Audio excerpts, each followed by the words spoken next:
Welcome to Fantasy Stories. बहुत दूर एक ऐसी वादी थी जहां हमेशा सुबह की रोशनी फैली रहती थी। ना वहां रात होती थी और ना ही अंधेरा। इस वादी का नाम नूरिस्तान था। इस वादी में परियां रहती थीं, जो हवा से बातें करती थीं, फूलों से मुस्कुराहट सीखती थीं और सितारों से ख्वाब बुनती थीं। इन परियों में एक परी सबसे मुख्तलिफ थी। उसका नाम रोशन परी था। उसके पर सिर्फ चमकदार ही नहीं थे, बल्कि उसके दिल में भी एक अनोखी रोशनी थी। रोशन परी को सिर्फ उड़ना या जादू करना पसंद नहीं था, बल्कि वो इंसानों की दुनिया को देखना चाहती थी। वो जानना चाहती थी कि दुख क्या होता है, आंसू क्यों गिरते हैं और उम्मीद का मतलब क्या है। वादी की बुजुर्ग परियां उसे हमेशा रोकती थीं। उनका कहना था कि इंसानों की दुनिया गमों से भरी हुई है, मगर रोशन परी का दिल बेचैन रहता था। एक दिन जब वादी के फूल मुरझा गए और हवा उदास हो गई, रोशन परी ने महसूस किया कि कुछ गलत होने वाला है।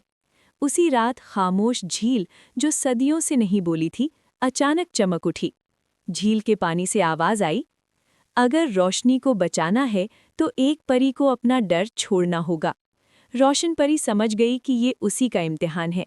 उसने अपने पर समेटे और इंसानों की दुनिया की तरफ उड़ चली। इंसानों की दुनिया में उसने पहली बार अंधेरा देखा। शहर के एक कोने में एक छोटी सी लड़की बैठी रो रही थी। उसका नाम आईना था। आईना के वालिदैन नहीं थे और लोग उसे नज़रअंदाज कर देते थे। रोशन परी ने अपना जादू दिखाया, मगर सिर्फ खुशी के लिए। उसने आईना के लिए रोटी बनाई, उसके लिए खिलौना बनाया और उसके चेहरे पर मुस्कुराहट ले आई। मगर सबसे बड़ा जादू ये था कि रोशन परी ने आईना को ये एहसास दिलाया कि वो अकेली नहीं है। दिन गुजरते गए।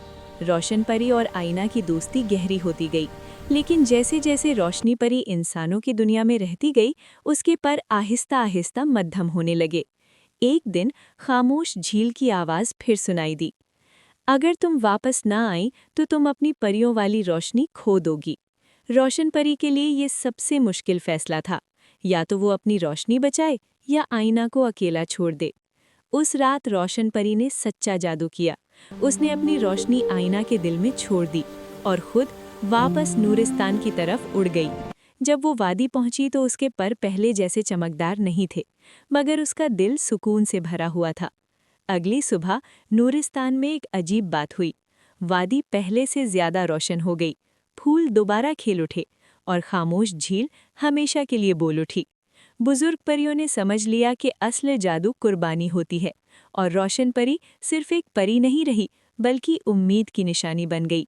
और इंसानों की दुनिया में आईना बड़ी होकर उन सब की मदद करने लगी जो अकेले होते। उसके दिल में जो रोशनी थी वो कभी कम न हुई। इस तरह एक परी की कहानी दो दुनियाओं को हमेशा के लिए रोशन कर गई।